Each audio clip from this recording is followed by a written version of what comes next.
Important images in रिमेटोलॉजी। तो remit में हम लोग सबसे इंपॉर्टेंट इमेजेस को देखेंगे सबसे पहले। तो ये हमारा जो बायोप्सी है, तो ये बायोप्सी हमारा किडनी का बायोप्सी है, ठीक है। तो ये किडनी में आपको कैरेक्टरिस्टिक ये दिख रहा होगा यहाँ पे, ये लीजन्स जिसको कहते हैं, इसको बोलते हैं वायर लूप लीजन्स। क्या है? Wire loop lesion. तो ये वायर लूप लीजन दिख रहा होगा यहाँ पे, ठीक है। वायर लूप लीजन्स है, प्लस ये आप यहाँ पे देख लो, यहाँ पे करेक्टरिस्टिक दिख रहा है कि ये वायर का लूप है, वायर का लूप है, वायर लूप। तो ये वायर लूप लीजन्स कहाँ मिलते हैं? तो वायर लूप लीजन्स मिलते हैं डिफ्यूज लूपस नेफ्राइटिस टाइप 4 में, ठीक है। तो मोस्ट कॉमन ही होता है डिफ्यूज लूपस नेफ्राइटिस टाइप 4, ठीक है। तो ये क्वेश्चन बार बार पूछता है, ये इमेज को दे देता है, पूछता है कौन सा टाइप है। तो ये मोस्ट कॉमन टाइप 4 है, जो कि डिफ्यूज लूपस है, और ये पास पॉजिटिव होता है, ठीक है। तो ये क्या होता है? पास पॉजिटिव। अब आते हैं क्या कि जब आप इम्यूनोफ्लोरेसेंट ये करोगे, ये जो तुम्हारा इमेजिंग है, ठीक है, ये बायोप्सी हो गया। अब हम इम्यूनोफ्लोरोस्कोपी जब करेंगे तो उसमें एक फुल हाउस इफेक्ट दिखता है। तो फुल हाउस इफेक्ट जो आता है वो कहाँ मिलता है? तो पहला क्वेश्चन तो डिफ्यूज लूपस नेफ्राइटिस में मिलता है, जो कि टाइप 4 है तुम्हारा, ठीक है, लूपस नेफ्राइटिस का, ठीक है। और जो फुल हाउस इफेक्ट होता है, उस फुल हाउस इफेक्ट में कौन कौन से एंटीबॉडीज मिलते हैं, ये भी क्वेश्चन है। तो कौन सा है? GAM, गैम मिलता है, प्लस कॉम्प्लीमेंट में C3 और 1 मिलता है, ठीक है। तो कैसे याद रखेंगे? 3 एंटीबॉडी मिलते हैं, तो कौन सा? GAM, ठीक है, GAM 3 एंटीबॉडी। 3 से याद रखना कि कॉम्प्लीमेंट भी 3 मिलता है, C3, ठीक है। और एक पहला तो रहेगा ही, कॉम्प्लीमेंट 1, ठीक है। ये क्वेश्चन हमेशा पूछ लिया है कि ये किसका लीजन है, तो सबको पता है ये बटरफ्लाई लीजन्स जिसको बोलते हैं। यहाँ पे देख लो, ये नेजोलेवियल फोल्ड्स है ना, ये स्पेयर्ड है, ठीक है। तो ये जो करेक्टरिस्टिक लीजन है, ये तुम्हारा SLE का लीजन है, ठीक है। अब ये वाला लीजन देखो, ये लीजन, ये जो लीजन दिख रहा है, ये देख के सोरियासिस की तरह लग रहा है, ठीक है। तो इसको ये जो बोलते हैं, हम लोग बोलते हैं सब एक्यूट क्यूटेनियस लूपस इरिथेमेटस, ठीक है। SLE का ही एक सब एक्यूट टाइप है जिसमें स्किन लीजन्स ज़्यादा मिलते हैं, जिसको बोलते हैं सब एक्यूट लूपस इरिथेमेटस, ठीक है। ये क्या करेगा? ये मिमिक सोरियासिस, इसमें जो एंटीबॉडीज आप मिलेंगे, जो मतलब SLE में होता क्या है कि multiple antibodies through out the body बन जाता है, हर हर स्ट्रक्चर के अगेंस्ट में, ठीक है। तो यहाँ पे जो एंटीबॉडी मिलेगा वो एंटी रो मिलेगा, जिसको SSA भी बोलते हैं, और एंटी ला मिलेगा, SSB भी बोलते हैं। इंपॉर्टेंट चीज़ क्या है कि जब भी बॉडी में एंटी ला एंटीबॉडी मिलता है तो जो रिस्क ऑफ नेफ्राइटिस है वो कम होता है। जो लूपस नेफ्राइटिस हम लोग पढ़ते हैं ना, टाइप 1, टाइप 2, टाइप 3, टाइप 4, अभी इसका लीजन्स ये भी देखा हमने बायोप्सी। तो जब भी एंटी ला एंटीबॉडी मिलता है तो उसका जो रिस्क ऑफ नेफ्राइटिस है वो कम होता है। तो कैसे याद रखेंगे? जो ला है वो रिस्क ऑफ नेफ्राइटिस को कम करता है, ठीक है। अब आते हैं हम लोग बात करने, ये इमेज, ये भी आ सकता है SLE में इमेज, ठीक है। SLE में इमेज दे सकता है, ये आपका RBC का पिक्चर आ जाएगा, ठीक है, और ये दिखा देगा। तो यहाँ पे RBC में देखोगे कि यहाँ पे जो सेल्स है RBC है, ये स्फीरोसाइट से राउंडेड RBC मिल रहे हैं, ठीक है। तो स्फीरोसाइट्स क्यों मिलेगा? तो हमने पढ़ा है ऑटो इम्यून हेमोलिटिक एनीमिया में, जब भी एंटीबॉडीज अगेंस्ट द RBC बन जाता है तो RBC का लाइसिस होता है। तो RBC क्या करता है? अपना जो बाई कन्वेक्स शेप है उसको खो देता है, और कैसा बन जाता है? राउंड बन जाता है, ठीक है। तो ये इंपॉर्टेंट चीज़ है। तो यहाँ पे आपको स्फीरोसाइट्स मिलेगा, ऑटो इम्यून हेमोलिटिक एनीमिया मिलता है, क्यों? क्योंकि एंटीबॉडी अगेंस्ट द इरिथ्रोसाइट भी बन जाता है। तो ये क्वेश्चन भी SLE से आ सकता है। ये सब एक्यूट क्यूटेनियस लूपस इरिथेमेटस का केस है, ठीक है, जिसमें स्किन मैनिफेस्टेशन ज़्यादा मिलता है, और ये SLE का कैरेक्टरिस्टिक बटरफ्लाई लीजन है, ओके। अब यहाँ पे ये वाला इमेज देखो, यहाँ पे आपको दिख रहा है कि ये देखो डैंड्रफ लाइक स्ट्रक्चर है, ठीक है। किनारे किनारे क्या है कि हाइपर पिगमेंटेशन, ये रेड रेड रेड रेड दिख रहा है, ये बीच में वाइट वाइट स्ट्रक्चर दिख रहा है, ठीक है। तो जो सेंट्रल रीजन है वो देखो तुमको हाइपो पिगमेंटेड मिल रहा है, देख रहे हो, और जो किनारे का रीजन है वो हाइपर पिगमेंटेड दिख रहा है। तो ये देखो यहाँ पे इमेज हमने बना रखी है कि जो सेंट्रल रीजन है वो है हाइपर पिगमेंटेड है, पेरीफेरी है वो हाइपर पिगमेंटेड है, और जो सेंट्रल रीजन है वो देखो, सेंट्रल रीजन क्या है? ये देखो हाइपो पिगमेंटेड सेंट्रल रीजन है, यहाँ पे दिख रहा होगा, ठीक है। प्लस यहाँ पे एलोपेशिया मिलेगा, तो बाल भी झड़ेंगे, जो नॉन स्कारिंग एलोपेशिया। तो ये जो कंडीशन है, ये है क्रोनिक क्यूटेनियस लूपस इरिथेमेटस। तो SLE में क्रोनिक इन्वॉल्वमेंट होता है, तो जो स्किन का इन्वॉल्वमेंट होता है उसको हम लोग बोलते हैं क्रोनिक क्यूटेनियस लूपस इरिथेमेटस। यहाँ पे भी देखो नेजोलेबियल फोल्ड स्पेयर्ड है, ठीक है, ये इंपॉर्टेंट चीज़ है। और क्वेश्चन आता है एलोपेशिया कैसे मिलेगा? नॉन स्कारिंग, ठीक है। अब यहाँ पे एक और चीज़ देखो, अब यहाँ पे हमने एक और इमेज देख रखा है, ये भी इमेज देख लो। इस इमेज में भी देखो सेंट्रल स्कारिंग है, सेंटर में स्कार दिख रहे हैं ना, यहाँ पे ये स्कारिंग है, और यहाँ पे देखो हाइपर पिगमेंटेड एरिया, ठीक है। तो ये तुम्हारा क्या है? क्रोनिक क्यूटेनियस लूपस इरिथेमेटस का इमेज है। उसके बाद SLE में एक क्वेश्चन आता है जो कि आजकल वेजिटेशन के बारे में आ रहा है। तो कैसे याद रखेंगे कि देखो जो SLE है, SLE को ऐसे याद रखो लोअर, ठीक है। तो SLE में जो वेजिटेशंस मिलेंगे वो लोअर होते हैं, ठीक है। LE मतलब SLE लोअर, तो under surface of the cardiac valve तुमको वेजिटेशन मिलेंगे, ठीक है। दूसरा इंपॉर्टेंट चीज़ क्या है कि जो वेजिटेशंस होते हैं वो स्टेराइल होते हैं। स्टेराइल क्यों होते हैं? क्योंकि इसमें इन्फेक्टिव नहीं रहते। अगर आप ये बैक्टीरियल या फिर इन्फेक्टिव एंडोकार्डाइटिस के वेजिटेशंस के बारे में पढ़ोगे तो उनके बारे में लिखता है इन्फेक्टिव, मतलब उनका जो वो वेजिटेशंस होता है वो इन्फेक्टिव होता है। पर यहाँ पे जो लीजन्स है, जो तुम्हारा वेजिटेशन है वो क्या है? स्टेराइल, ठीक है। तो स्टेराइल वेजिटेशंस होते हैं या स्टेराइल एंडोकार्डाइटिस भी बोलते हैं। इंपॉर्टेंट क्वेश्चन हमेशा क्या पूछता है, कहाँ मिलता है? Under surface of the cardiac valve में, ओके। ये टाइप ऑफ लूपस नेफ्राइटिस है, इतना कोई पूछेगा नहीं, बस इतना याद रखना कि जो टाइप 3 है और टाइप 4 है, जो टाइप 3 और टाइप 4 है, जो टाइप 3 है और टाइप 4 है, इनमें क्या होगा कि एक्टिव क्रिसेंट मिलेगा। क्रिसेंट्स का फॉर्मेशन इन्हीं में होगा। टाइप 2 में सिर्फ मेसेंजियम का इन्वॉल्वमेंट होगा। ये देख लो तुम कि ये तुम्हारा जो है ये मेसेंजियम है, ठीक है, ये मेसेंजियम है। तो ये ओनली मेसेंजियम का इन्वॉल्वमेंट हो रहा है यहाँ पे टाइप 2 में। यहाँ पे इमेजेस देख सकते हो क्लास 2 में, ठीक है। 3 और 4 में देखो एक्टिव क्रिसेंट में, इसमें तो वायर लूप लीजन्स मिलने लगता है। क्रिसेंट्स ये बन रहे हैं ना, ये एक क्रिसेंट्स दिख रहा है ना यहाँ पे। और टाइप 5 देखो, इसको टाइप 5 जो है उसको बोलते हैं मेम्ब्रेनस लूपस नेफ्राइटिस, तो मेम्ब्रेन का इन्वॉल्वमेंट हो रहा है। ये देखो इमेजेस, ठीक है। तो ये तुम्हारा बायोप्सी है, ये इम्यूनोफ्लोरेसेंट इमेजेस, ये एक डायग्राम टाइप में बना के दिखा रखा है, ठीक है। तो ये मेम्ब्रेनस लूपस टाइप 5, 3 और 4 में तुमको एक्टिव क्रिसेंट्स मिलेगा ऑन बायोप्सी, ठीक है। तो जब हम इनका बायोप्सी करके इनका हिस्टोलॉजी देखेंगे तो यहाँ पे वायर लूप लीजन मिलेगा एक्टिव लूपस नेफ्राइटिस में, ठीक है। तो एक्टिव लूपस नेफ्राइटिस जब हम लोग आरपीजीएन का टाइप पढ़ते हैं, टाइप 1, टाइप 2, टाइप 3, तो टाइप 2 में आता है तुम्हारा एक्टिव लूपस नेफ्राइटिस, ठीक है। फुल हाउस इफेक्ट हमने पढ़ा ही था, वेरी स्पेसिफिक। कैसे याद रखा था? 3 antibody GAM GAM plus complement में C3C1, ये क्वेश्चन पूछा जा चुका है, ओके। अब आते हैं जो एंटी न्यूक्लियर एंटीबॉडीज़ हैं, उनका क्या होता है? एक प्रेजेंट होता है। जब भी आप फ्लोरेसेंस इम्यूनो फ्लोरेसेंट होते हैं तो एंटीबॉडी एक पैटर्न्स का फॉर्मेशन करते हैं। 2-3 पैटर्न है जो कि पूछना है, ठीक है। जैसे आप मान लो जो कि जो स्पेकल्ड पैटर्न है, ये स्पेकल्ड दिख रहा है तुमको, दानेदार टाइप का, ये दिख रहा है ना स्पेकल्ड, ये स्पेकल्ड, इसको स्पेकल्ड बोलते हैं, यहाँ पे दिख रहा है। तो ये स्पेकल्ड पैटर्न है वो कनेक्टिव टिश्यू डिसऑर्डर्स के लिए, ठीक है। तो ये नॉन स्पेसिफिक है, मतलब कोई भी कनेक्टिव टिश्यू डिसऑर्डर्स में मिल जाएगा, ठीक है। तो अगर स्पेकल्ड दानेदार है तो स्पेकल्ड मतलब क्या? दानेदार, सब में मिलेगा, स्पेकल्ड सब में मिलेगा, ठीक है। अब देखो कैरेक्टरिस्टिक क्या है कि ये देखो न्यूक्लियोलर पैटर्न है, ठीक है। ये देखो न्यूक्लियस न्यूक्लियस न्यूक्लियस, इसको न्यूक्लियोलर पैटर्न मतलब कि एंटीबॉडी जो इम्यूनोफ्लोरेसेंट पे जो इमेज प्रेजेंट कर रहा है वो कैसा है? न्यूक्लियोलर। तो ये न्यूक्लियोलर पैटर्न कहाँ मिलेगा? ये स्क्लेरोडर्मा में मिलेगा, ठीक है। तो nucleolar pattern in scleroderma, okay. अब यहाँ पे देखेंगे हम लोग को होमोजीनियस कंप्लीट स्टेनिंग है, यहाँ पे देखो एकदम डेंस है, ठीक है। थ्रू आउट द इमेजेस जो स्टेनिंग हो रही है वो नॉर्मल है। तो होमोजीनियस पैटर्न कहाँ मिलता है? ये याद रखना, ड्रग इंड्यूस्ड जो होता है SLE उसमें मिलता है। कहाँ? ड्रग इंड्यूस्ड SLE में कैसा मिलता है? होमोजीनियस पैटर्न मिलता है, ठीक है।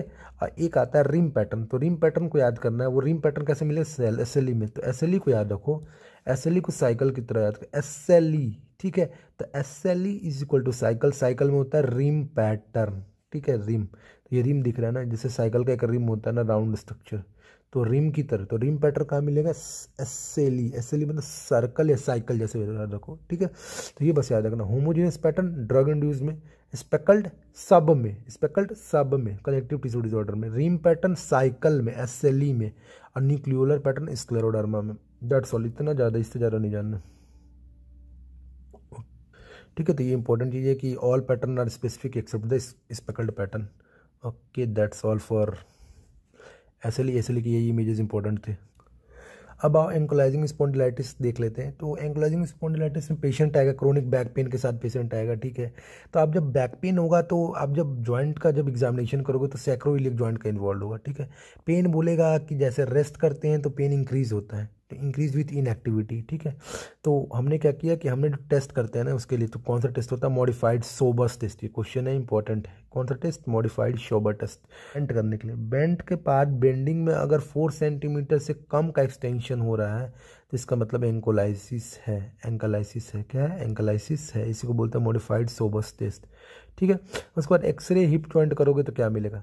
हमने पढ़ा है एंक्लाइजिंग स्पॉन्डिलाइटिस में डैगर साइन मिलेगा। डैगर साइन, तो डैगर किसको बोलते हैं? छुरी यूज़ करते हैं ना नेपाल में, डैगर बड़ा सा, उसको बोलते हैं डैगर साइन। तो ये डैगर साइन मिलेगा यहाँ पे, ठीक है। दूसरा क्या होता है? यहाँ पे सैक्रो इलियाटिस मिलेगा, ठीक है। सैक्रम और इलियम के बीच में इन्फ्लेमेशन मिलेगा, तो ये आपको दिख रहा है सैक्रम और ये इनप्लेट। यहाँ पे देख लो हाइपरडेंस, जब भी बोन हाइपरडेंस रहता है ना, ये देखो, तो ये इन्फ्लेमेशन का साइन है, सैक्रो इलियाटिस मिलेगा। दूसरा डिजिट्स हो जाते हैं, इन्फ्लेमेशन ऑफ द फिंगर्स हो जाता है, तो देखने में सॉसेज की तरह लगता है, तो सॉसेज डिजीज मिलता है, ओके। उसके बाद तुम्हारा HLA-B27 पॉजिटिव होता है, ठीक है। सोरियासिस भी एसोसिएटेड हो सकता है तुम्हारा इसके साथ, एंकोलाइजिंग स्पॉन्डिलाइटिस के साथ। ये तुम्हारा सोरियाटिक एंकोलाइजिंग स्पॉन्डिलाइटिस ये रहा। तो ये 4 इमेजेस हैं इंपॉर्टेंट कि ये शोबस टेस्ट करते हैं, ठीक है।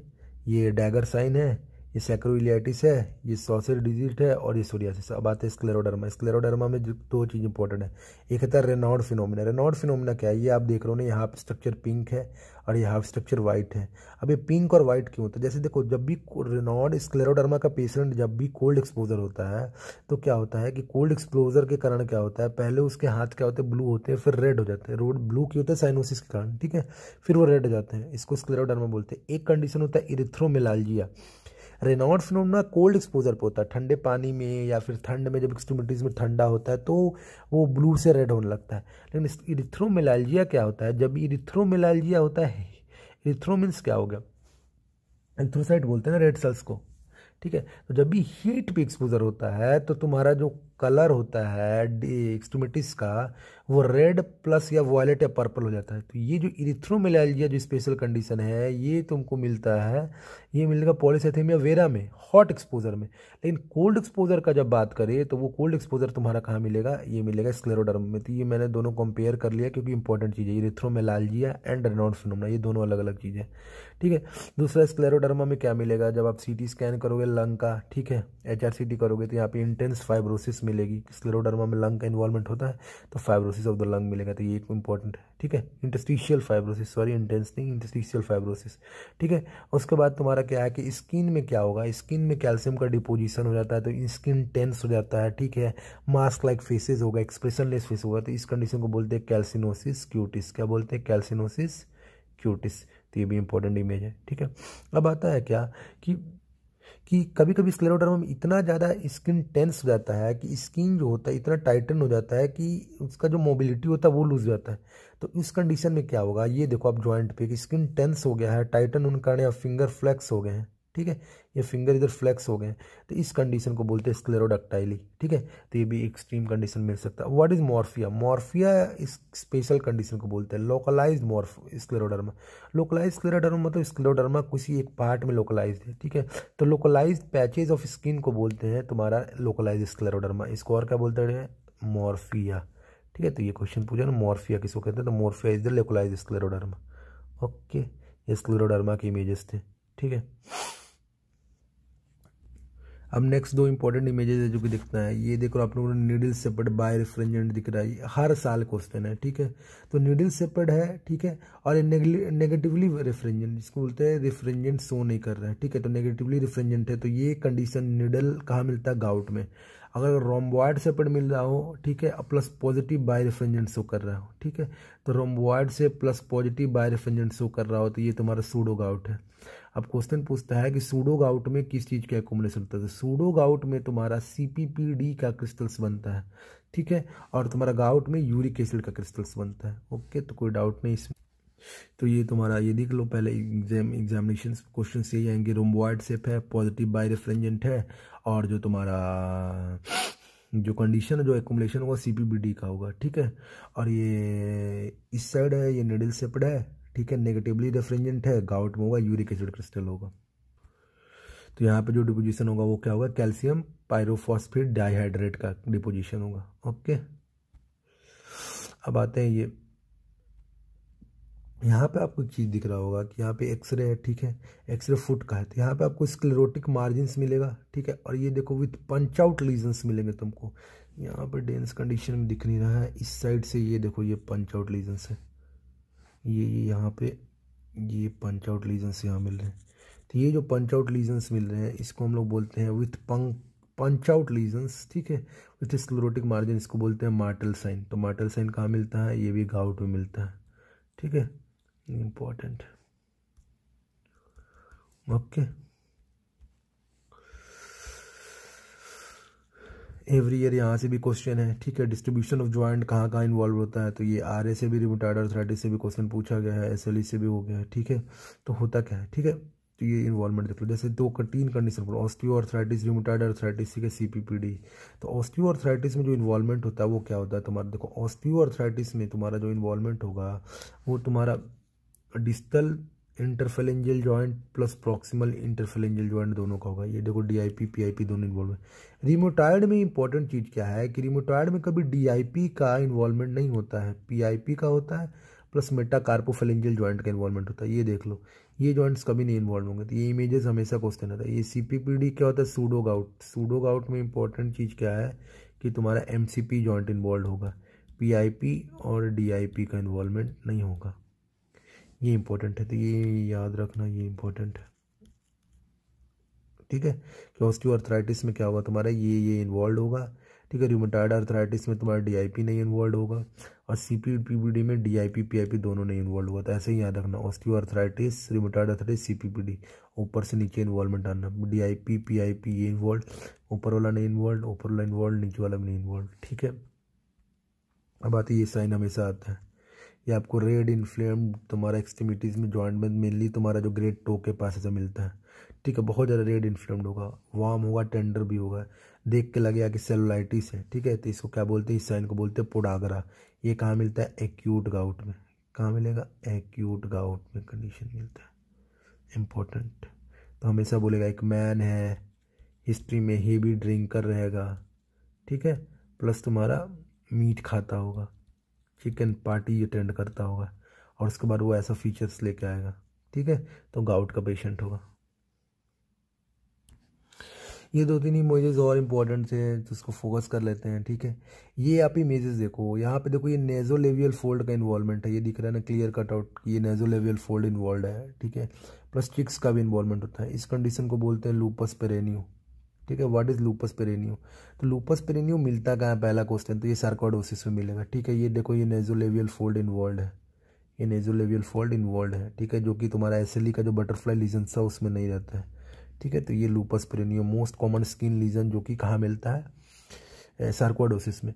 अब यहाँ पे देखो, ये वाली कंडीशन जो है ये हमने पढ़ी थी, ये देखो ये इन्वॉल्व है, ये इन्वॉल्व है, ठीक है, ये इन्वॉल्व है, ये इन्वॉल्व है, नेजोलेवियल फोल्ड नहीं इन्वॉल्व है। तो ये जो तुम्हारा कंडीशन है ये तुम्हारा है बटरफ्लाइज, कैरेक्टरिस्टिक बटरफ्लाई रैश जो कि तुम्हारा एसएलई में मिलता है, या नेजोलेवियल फोल्ड का इन्वॉल्वमेंट नहीं है, ठीक है। दूसरा, इस कंडीशन को देखो, यहाँ पे देखो, ये तुम्हारा अभी हम लोग सार्कोइडोसिस पढ़ रहे हैं, ठीक है।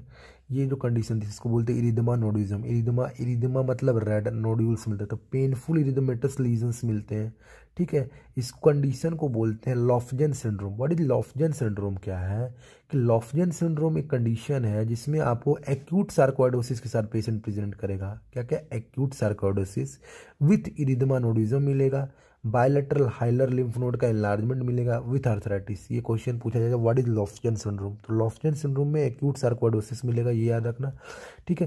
दूसरा, इरिदमा नोडुइज्म, ईएन से इरिदमा नोडुइज्म। दूसरा, लिम्फ नोड, एल से लिम्फ नोड का एनलार्जमेंट मिलेगा, ठीक है। और एक आर्थराइटिस याद रखना, आर्थराइटिस प्रेजेंट भी हो सकता है, एक्टिव। तो बस ये याद रखना कि लॉफ्जन में हमेशा एक्यूट सार्कोइडोसिस होता है, ठीक है। एक साइन होता है जिसको बोलते हैं लैम्डा साइन। लैम्डा साइन क्या होता है कि लैम्डा साइन तुम्हारा क्या होता है, जैसे हाइलर साइन जिसको भी बोलते हैं, 1 2 3। ये इंपॉर्टेंट क्वेश्चन पूछता है कि सार्कोइडोसिस में कौन सा लिम्फ नोड नहीं होता है, तो राइट साइड का दोनों होता है, ठीक है। तो राइट साइड का हाइलर प्लस पैराट्रैकियल लिम्फ नोड का इन्वॉल्वमेंट होता है, लेफ्ट साइड का सिर्फ हाइलर लिम्फ नोड। तो इसी को बोलते हैं लैम्डा साइन। लैम्डा साइन कैसे याद रखो, जैसे ये राइट साइड का ना दोनों इन्वॉल्व हो गया, ठीक है, पैराट्रैकियल भी हाइलर भी, और लेफ्ट साइड का हमारा सिर्फ और सिर्फ हाइलर इन्वॉल्व होता है, इसको बोलते हैं लैम्डा साइन, ठीक है। तो लेफ्ट पैराट्रैकियल नहीं इन्वॉल्व होता है। ये क्वेश्चन पूछा जाता है कि सार्कोइडोसिस में कौन सा लिम्फ नोड नहीं इन्वॉल्व होता है। दूसरा क्या होता है, गैलेक्सी साइन मिलता है। गैलेक्सी साइन क्या होता है कि लिम्फ नोड यहाँ पे देखो इनलार्ज है, और ये जो तुमको दिख रहा है ये ब्रोंकस है, जो वाइट वाइट स्ट्रक्चर है ना, ठीक है, वो ब्रोंकस है, ठीक है। तो ये तुम्हारा क्या है, यहाँ पे ये दिख रहा है, ये लिम्फ नोड इनलार्ज हो गया, ठीक है, इन द ब्रोंकस। तो ये जो तुम्हारा ये एरिया होगा इसी को बोलते हैं गैलेक्सी साइन। क्या बोलते हैं, गैलेक्सी साइन, ठीक है। तो ये कहाँ मिलता है, सार्कोइडोसिस में। सार्कोइडोसिस का एक और साइन होता है फेस ऑफ पांडा साइन, ठीक है, फेस ऑफ पांडा साइन, ठीक है। इसमें क्या, तो फेस ऑफ पांडा दिखता क्यों है, देखो क्योंकि होता क्या है, सार्कोइडोसिस में एंटीबॉडीज का डिपोजिशन होता है, तो पैराटोइड देखो इनलार्ज दिख रहा है, ठीक है। जब भी हम लोग गैलियम स्कैन करते हैं तो गैलियम का डिपोजिशन होता है यहाँ पे, प्लस लिंगुअल लिम्फ नोड में भी होता है, तो ये देखने में फेस ऑफ पांडा दिखता है, इसलिए इसको फेस ऑफ पांडा साइन बोलते हैं, ओके। ये तुम्हारे यहाँ पे लैम्डा साइन हो गया। तो ये कंप्लीट है ना, ये सार्कोइडोसिस के जितने इमेजेस से देख लिया, लूपस पेरेनियो, बटरफ्लाई रैश, इरिदमा नोडुइज्म, लॉफ्जन सिंड्रोम के साथ, और हाइलर साइन। ठीक है। और दो बॉडीज होते हैं सार्कोइडोसिस में जो कि पूछा जा चुका है, एक होता है तुम्हारा एस्ट्रॉयड बॉडी और एक होता है शॉमन बॉडी। ठीक है, तो एस्ट्रॉयड और शॉमन बॉडीज में डिफ्रेंशिएट करना है कौन कौन से बॉडीज। तो ये बस बॉडीज याद रखो कि एस्ट्रॉयड कैसा होगा, थोड़े स्टार सेपरेट होगा। ठीक है, तो स्टार सेपरेट जो बॉडीज होगा उसको एस्ट्रॉयड बॉडी बोलेंगे। शॉमन बॉडी तुम्हारा क्या होगा, जो इधर की ओर डिपोजिशन बाहर होगा। ये दिख रहे हो यहाँ पे, ये blue blue blue blue blue blue, ये क्या है, कैल्शियम का डिपोजिशन है। ये जितना भी blue blue blue blue blue blue दिख रहा है, ये क्या है, कैल्शियम का डिपोजिशन है।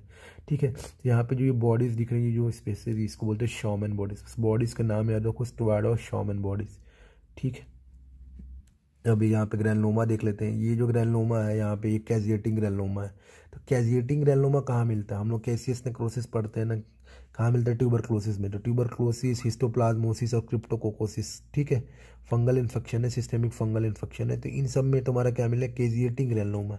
नॉन कैजिएटिंग ग्रैनुलोमा कहाँ मिलता है, सार्कोइडोसिस में। ये क्वेश्चन याद रखना, सार्कोइडोसिस में कभी भी कैजिएटिंग ग्रैनुलोमा नहीं मिलता। क्या मिलता है, नॉन कैजिएटिंग ग्रैनुलोमा। ओके।